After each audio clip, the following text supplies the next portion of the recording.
Hey guys, we are so excited. We have an amazing guest right from Western Tennessee, Seth Rogers with Rinshaw Property Management, and I believe they have a real estate arm as well, right, Seth?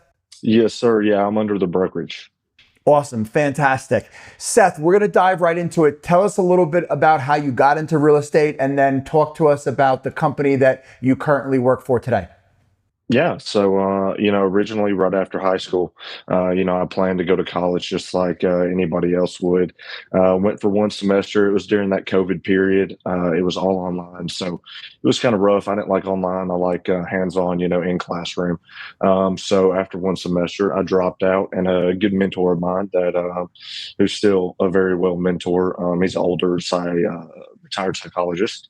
He would kind of offered or recommended me to go to real estate school. So I kind of instantly jumped on that. Went to a real estate school, a class in Jackson, Tennessee, that was in classroom. So no online stuff, which was great. And actually, immediately, I got in contact to a somebody that went to my gym actually locally that was needing help in real estate just as a realtor's assistant. So actually, while I was going to realtor school, I was an assistant as well. So he was teaching me how to sell and do all the paperwork, all the above, while I was in school. So when I got my license and got out of there, it was a good head start. So I got to immediately start. I've been doing it for almost 3 years now. And yeah, at the end of this year, I'll have my 3 years up. So I'll be eligible to go back and get my brokerage license, which I'll be doing at the end of the year. Very cool. Wait. So what gym? Because whenever I go to Dyersburg, I work out at the gym. What gym? Okay, well, so my home gym is Omega. I've been in New Bern, Tennessee, so it's about 10 minutes out of Dyersburg. It's still in Dyer County. A lot of people know it. It's a very well-known gym there. I've been going there for about 5 years now. I do go to Ultimate Fitness. That's where I train. Yeah, they're in Dyersburg with a good buddy of mine. That's in my jiu-jitsu class that we go hit the gym there at Ultimate a couple days a week as well. That's awesome. Yeah, it's a nice gym. It's got everything you could ever want. That I even walked in on a spins class at 5 o'clock in the morning and jumped on a bike and just started rolling. So Yep, for sure, man. I had a great time there. Talk to us. I found you because you had a portfolio of, I don't know, 40 or 50 single families and multifamilies in Dyersburg where our assets currently are. Do you mostly do investment properties? Do you mostly do complexes? Tell me a little bit about what you're normally working in. So I was taught how to sell anything and everything. So, anywhere between lots of land all the way up to, commercial buildings, complexes, the everyday single family home and a lot of investment property. I deal a lot with investment property, obviously working with a property management company. So that gives me a lot of opportunity for, bigger commercial buildings like complexes, multi units, and just a lot of little single family home, multifamily. But also, do help the everyday home buyer, looking for their home, business owner looking for a commercial building. I've leased some buildings out as well. I've sold several, lots of land. I haven't sold, so I've tried, I was taught how to sell the variety. So that's what I, try to do, try to get everything and anything, that I can sell. I haven't sold like any farms or, big types of, property or land like that. So that's kind of a goal of mine to do, here within, this year to next year as well. But yeah, I just try to focus on just about everything. And then, eventually, that's what I want to do, like with a brokerage as well. Dyers County, right? That is the umbrella over how many different areas? Because I know our complexes are in Dyersburg, but then there's a county over it. Talk to me about the different areas that are underneath that. So you have Dyer County, and I live in Gibson County, but I'm right on like the Gibson County and Dyer County line there. But basically, you got New Bern, you got Dyersburg, you got like Folks. There's like a place called Folks. It's like under Dyersburg, like south of Dyersburg. Um, it's there's Dyer County, Dyersburg folks. Friendship is kind of Crockett County, but there is a little bit of Dyer County as well. There's just some smaller towns, but obviously, like the main city or town in Dyer County is Dyersburg. New Bern's kind of a lot smaller version of it. But yeah, there's multiple other little towns as well in it. But yeah, yeah. I mean, it's not too big of a county. You can get out of Dyer County pretty fast. So yeah. So we know there's a lot going on down in Dyer County. That was one of the reasons why we chose Dyersburg to purchase our assets in. Can you tell us a little bit about like just the local county and what kind of growth and potential you see? So at least in Dyersburg's definitely got the biggest growth in the county, 100%. All the other towns, like I was referring to New Bern, are just smaller, not too much growth. New Bern is, getting a little bit bigger though. They've recently added a Taco Bell to the town, which is big for them, and Dyersburg. So in Dyersburg, we've recently, in the past, probably about 3 years ago, 3 or 4 years ago, there was a whole new shopping complex added to Dyersburg, which contains a Hobby Lobby, Old Navy. There's like a Mustard Seed. It's like a boutique. Hibbits, Pet Sense. And I believe that's it. And there's also another whole other storefront buildings in front of that are all brand new. That's got like a Jack's, another restaurant.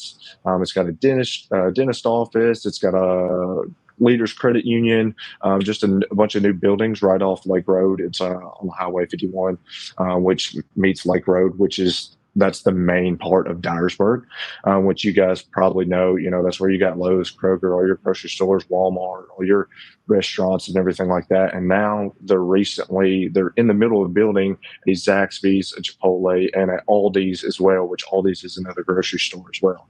So that will be coming to Dyersburg and finished within the next, by the end of the year, probably.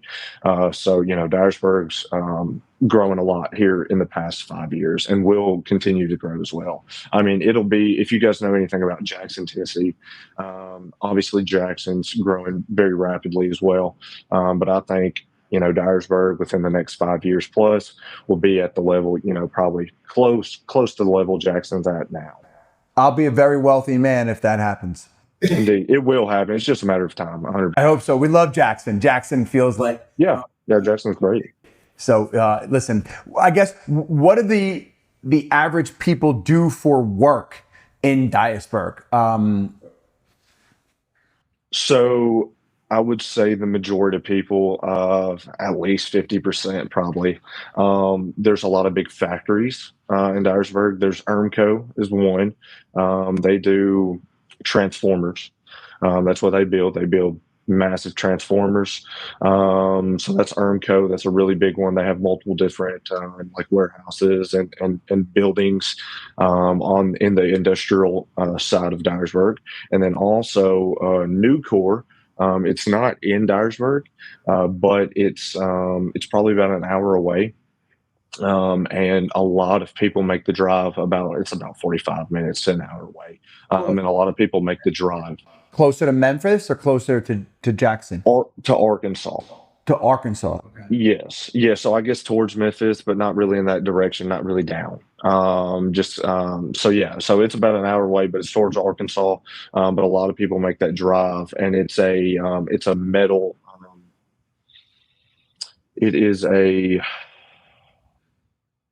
it's something to do with it's a metal plant basically. I forgot the exact words for it.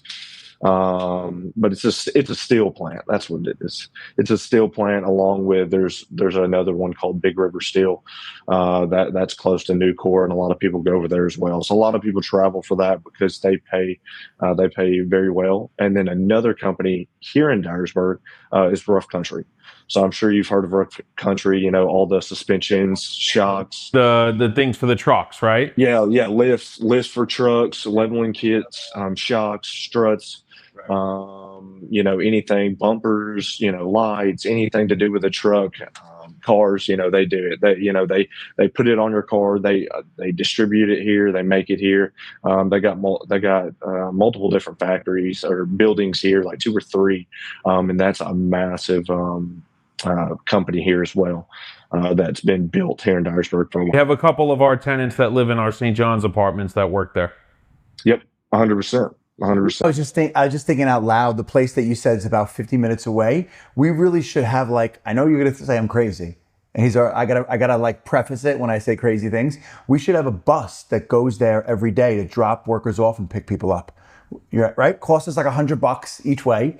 And you know how many tenants you would have that if they had, wouldn't have to make that drive alone, right? You get an old bus and they just drive a bus, for the 6 o'clock shift and bring everyone home. I know it sounds crazy. I'm putting that in the back of my head. I think that's a great. It's a thought. It's a thought, and a lot of people, like somebody I know personally, a lot of people I know personally that works at Ermco, Rough Country, and Nucor. Actually, like I have tons of friends and just acquaintances that I know that work at all 3. A lot of people, what they do for Nucor is that they go buy a little cheap car, that gets good gas mileage, and that's what they drive there every day. But I can have a fully occupied, right? I know you guys think I'm crazy, but I'm bringing that idea back around. Watch Anthony. He doesn't love them, but I think it's got wheels. I never shoot him down. I think it's got. I'm not going to be driving the bus, but I think it's that's right. That's right. I think it's a good thought. Yeah. I think it's got ideas. We'll move on for there. Well, if you rent from us, then you ride for free. You ride for free. That's how it goes. Yeah, I'm not looking to be a bus driver. Yeah. That we pay for a bus. What's it going to cost us? A few $100 a month. You pay some guy to drive the bus, and he drives it on the 2 most popular shifts. To me, if somebody could get transportation to their job, I would rent at this complex because then I could be on my phone, I can nap, I could relax. You up the rent a little bit, and it's still a deal. You get transportation to your work. I mean, sounds like a deal to me. And then a lot of people for jobs, they come here just from different states and stuff. They travel here to say like a certain amount of time of the year, with not really a contractor company, but maybe somebody who's building like a new facility, and they hire workers, and sometimes they'll lease out like whole complexes to these workers basically for a certain amount of time because they're coming here just for a certain amount of time to work.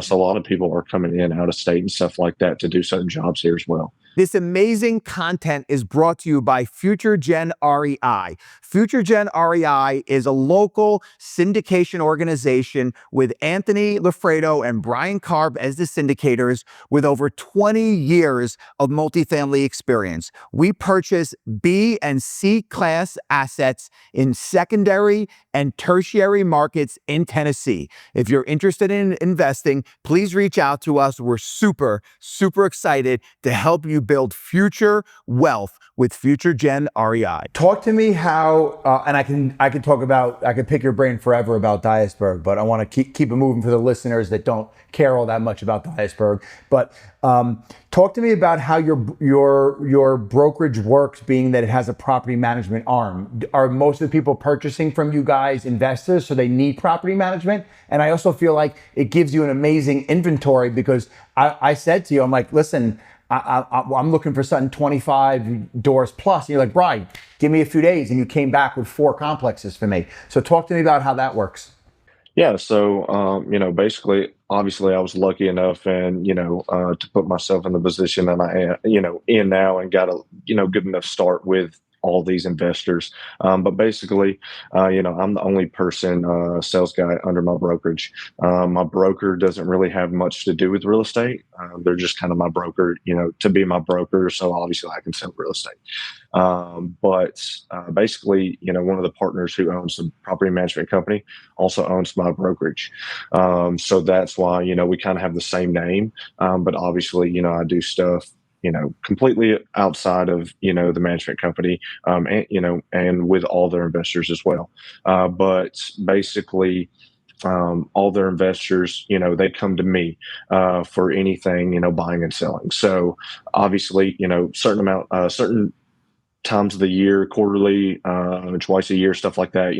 We'll send a letter out, make sure all our new investors and previous investors, obviously know that, I'm an in-house realtor, here to help them buy or sell.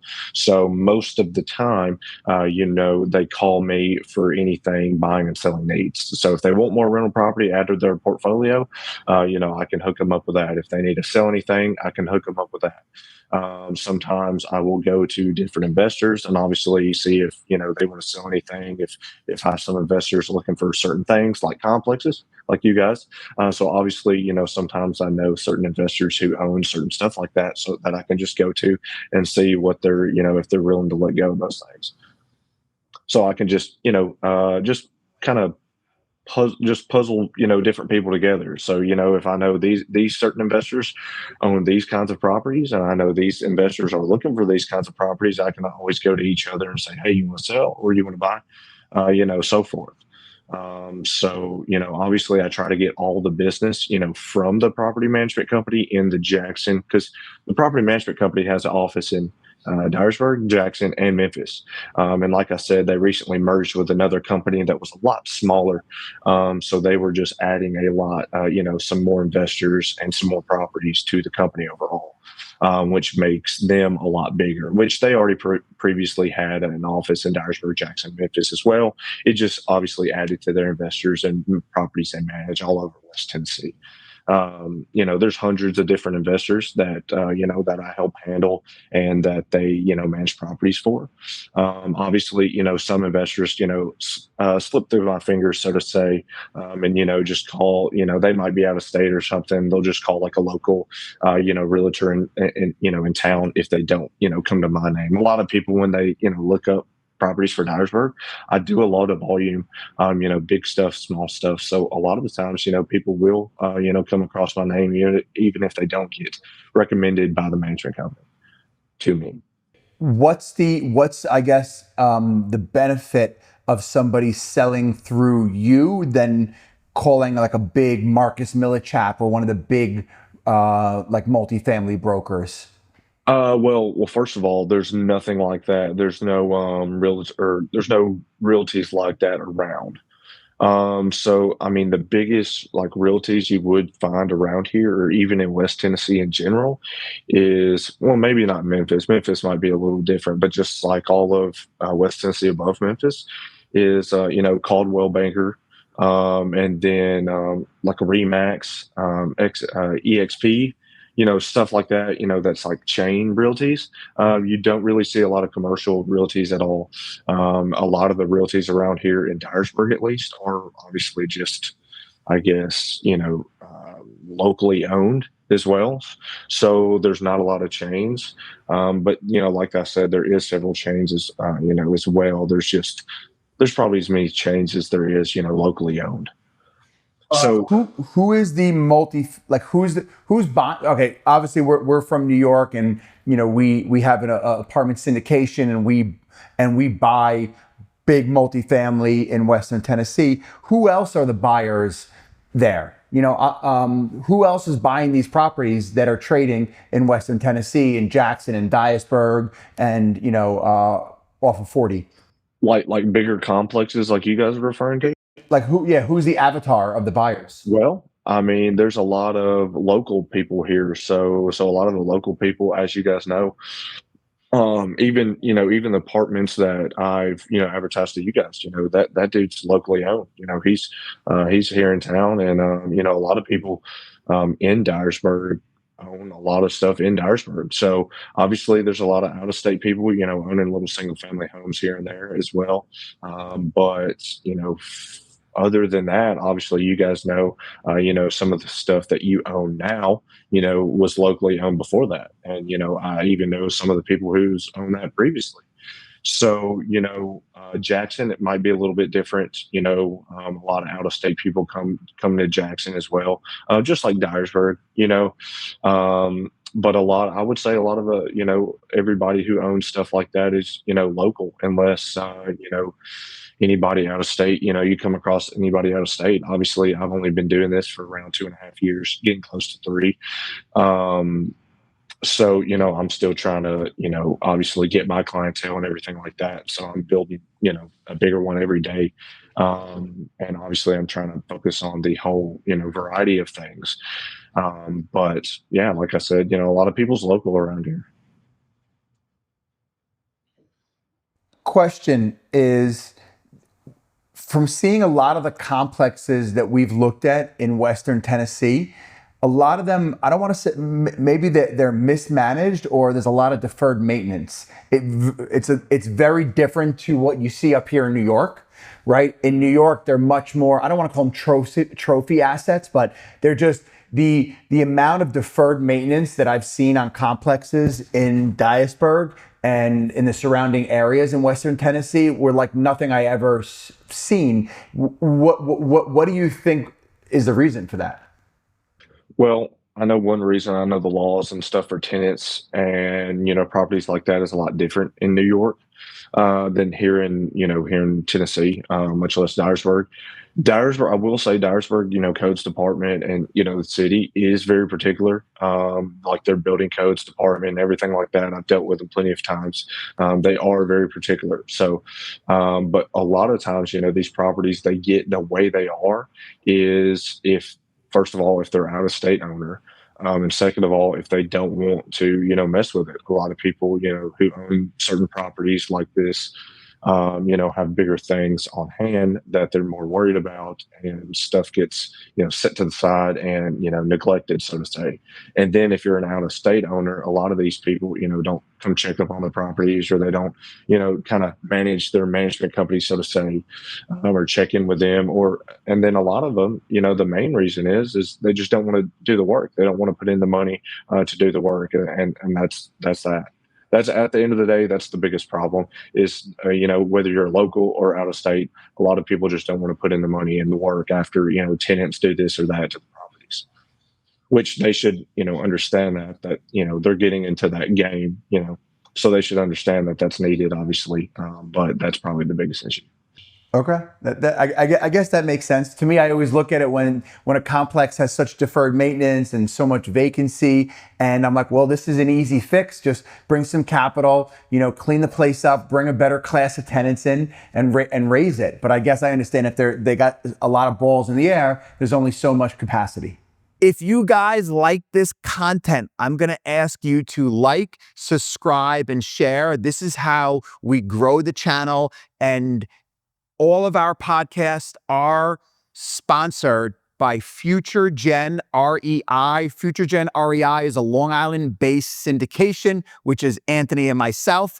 And what we do is we purchase multifamily property in Tennessee in secondary and tertiary markets. Yeah, and you're right. Like I understand, I think of it the same way. I at least for me, I wouldn't want to buy a property and just leave it there neglected, no matter if I had, these other properties above it or coming before it as well. I would definitely make sure to take care of those neglected ones first, so to say, or not get into another project until those are taken care of.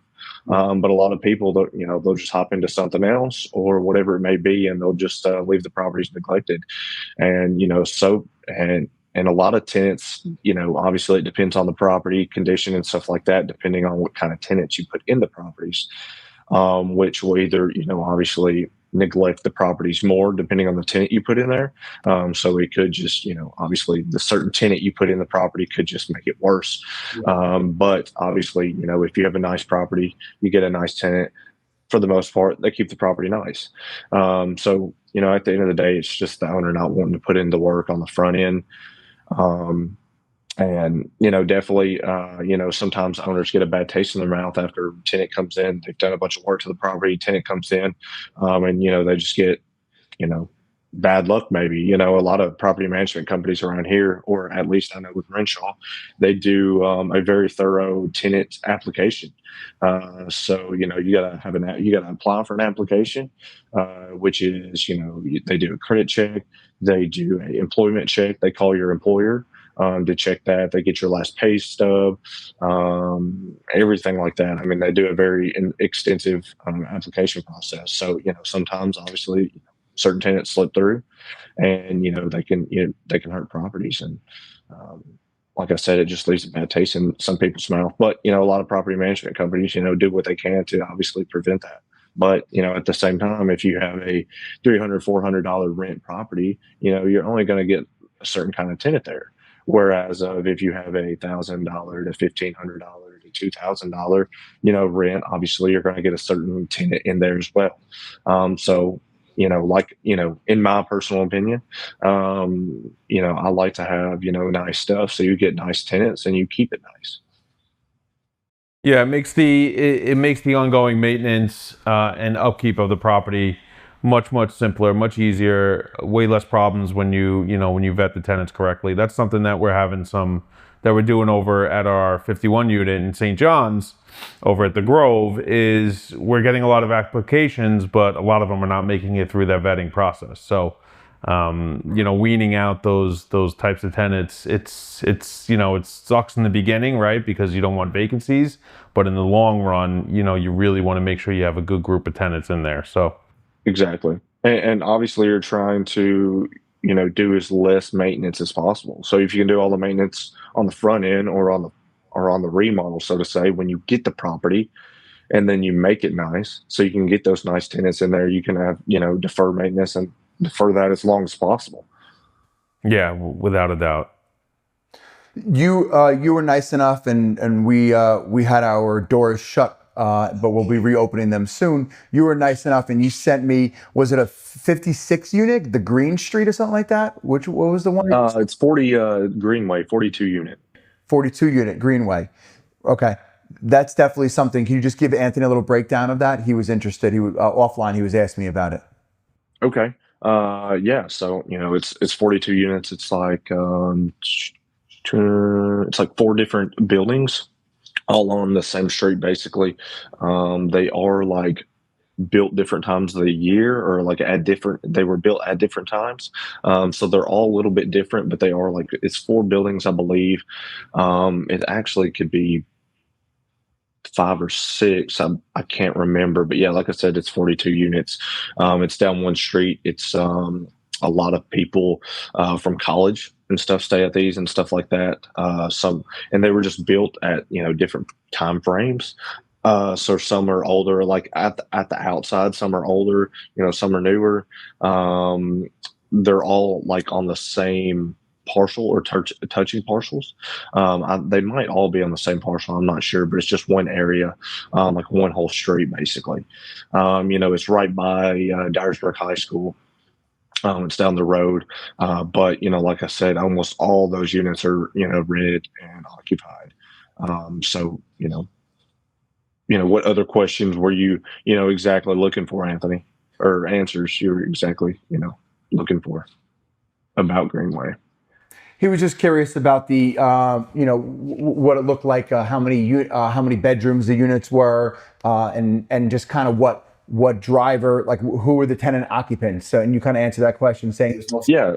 kids. Yeah, so a lot of them's college, a lot of them's different people just around town living there. Most of them are basically all of them are 2 bedrooms, 1 bath. They're all 2 bedroom, 1 bath. They all have, depending on the building you're looking at, because like I said, there's multiple sets of buildings. Will depend on kind of the layout of the building. Some are, have an upstairs, some don't at all. Yeah, so like I said, a lot of college students stay there because obviously we have Dyersburg Community College, here in Dyersburg. That's a lot of people actually, believe it or not, travel out of state to come here to play baseball, softball, basketball. So you have a lot of students here. That is it's a big thing for complexes like you guys are referring to, and the type of remodels you guys are wanting to do, because you can charge college kids a good amount of rent, definitely, since their parents are paying for it. You can do pretty good. It's a 2-year school, right? Dyersburg Community. Yes, yes, yes. Yeah, it's just a 2-year school. Actually, that's the college I went to, for just that one semester. But yeah, a lot of people come out of state from Missouri, Mississippi, and Kentucky. I've known several people from Kentucky and Missouri that comes here to go to school. So Yeah, that's definitely one. We're gonna be in Tennessee in June, so that's definitely one that we're gonna want to walk through and check out when we're down there. Um, Yeah. only my video crews, telling me that we're running short on time. I had a few more questions. I wanted to know. I feel like financing in Dyersburg and Western Tennessee is difficult. How are the buyers that are purchasing either multifamily or even some of the just two family houses? How are they getting financing? So I don't know necessarily, I don't know if you have experience on trying to get financing here in, West Tennessee or not. But I wouldn't say it's that complicated or difficult. There's a lot of banks here in Dyersburg, definitely, in, downtown. We got Security Bank. These are big banks that's been here for, years too. Security Bank, First Citizens, Simmons. Um, those are, I would say, those are the big ones just downtown that a lot of people use. A lot of people use First Citizens, though. That's a really big main one, at least the investors and people that buy, bigger commercial buildings. That's who they like to use, First Citizens here downtown. Or, Security. I've worked with a lot of buyers that use Security Bank as well. We get our financing directly from Freddie and Fannie with their like, agency loans. So we've always been okay. But just from speaking to other investors in the area, I was curious how they're financing the property. So you said that they're getting them from First Union and the other local banks. Yes, and yeah, they're all local pretty much. And but a lot of these people, at least you're referring to local, people who are buying properties like this. They all know each other. All these people, they grew up together, they went to high school together, one of the two. So, that's one thing is, a lot of these lenders, know these, type of buyers as well, just because they grew up together. They've been doing business together for years. So that obviously helps, having a good relationship with each other as well, versus somebody coming out of state or something like that. But at the end of the day, that doesn't matter. But I would say a lot of people around here, get their, commercial loans or conventional loans, whatever it may be, here locally, just because they know the people, and they've done a lot of business here. So they have, I don't know what you want, good, not good credit, but, good standing, network with everybody here. It makes sense. 100%, 100%. I always like to ask the questions to our broker contacts and our property management contacts. Do you own any rental properties yet? Are you buying any rental properties? Is that a goal of yours? I do not own any currently. I've done some flips before. But other than that, I focus on just trying to sell property. I got a lot of stuff definitely with, spring here being here. I got a lot of stuff on my plate right now. I'm definitely the busiest that I've ever been, 100%. So I try to focus on just, selling property, basically, helping people. I like being on the selling side. So I like to handle a lot of sellers most of the time because I like to gather listings. People come to me. When buyers are great. Don't get me wrong. I've helped a lot of buyers here in the last 2 weeks, and will continue. I never turn down a buyer, but obviously you spend a lot more time with a buyer, as you know. So you know, that's simple. But yes, I have done some flips before. I'm looking to do possibly some more flips, but I will start my own portfolio of property here within the next few years. Sooner than later. I'm focused, like I said, I'm focused on newer builds for the most part. Newer builds to just good condition properties. So I just want nice properties so I can get nice tenants, so less maintenance. So that's what I'm trying to defer the most when I do start buying my properties, to hold and to keep tenants in, is to just defer maintenance as much as possible. I love it. That's great. That's awesome. If people want to purchase real estate in Jackson, Dyess County, what's the best way for them to get in touch with you? Phone number, email, social media? Yeah. So my phone number and emails just about everywhere. A lot of you call me, text me, email me, reach out. I don't really do a lot of stuff on social media currently. I probably should. 100% should. I just don't. Um, that's something that I've thought about for a while, and I definitely need to get more into. In the future, definitely if and when, I start my own brokerage and stuff like that, obviously. So that'll be a whole different ball game, which I do so, some social media stuff. My name's just Seth Rogers. So you can find me there. I like to, I don't post a lot of personal stuff on my social media at all. So I like to, keep, I don't like to have different socials. I like all my clients to know, like, oh, this guy does more than just sell real estate. Obviously that's a big part of my life, but I like to work out. I do jujitsu as well, so you see I don't post any workout or anything like that, but you might see some jujitsu tournaments or stuff like that. But I like, I post some houses and commercial buildings here and there on my social. So it's a good mixture of things, and I like to, keep it like that. But yeah, you can reach out on my social. I have Instagram, Facebook, Seth Rogers, RODGERS. My phone number is 731-618-7925. Feel free to reach out there, text me there, email me there. My email is seth@renshawcompany.com. So, you guys can, anybody can feel free to reach out to me there. I deal with out of state investors, buyers, sellers all the time. So it's nothing new to me, if you're out of state coming here to buy or sell, or you have some property here to sell. I've here in the past week, I've had, Conti come down from New York. Then I had, some people come down, some other clients come down from Montana, and some other clients come down for Virginia to look at several different things. So, I deal with out of state and, people local here all the time. And honestly, I do a lot of business here in Dyer County with local and out of state people. And I'm from Gibson County, so I'm just trying to grow my business, obviously, up towards Gibson County more and just overall the whole West Tennessee area. Love it. I love it. Dude, you're amazing. You're a rock star. And I'm just glad that we made contact together. And I definitely think we could do some things in the future. And thank you so much for being a guest. Really appreciate it. Thank you. I appreciate you guys letting me come on here and speak. That's a blessing. I appreciate it. And, we'll definitely be in touch, and we'll definitely make some stuff happen. All right. Awesome. Thanks so much. All right. Thank you guys.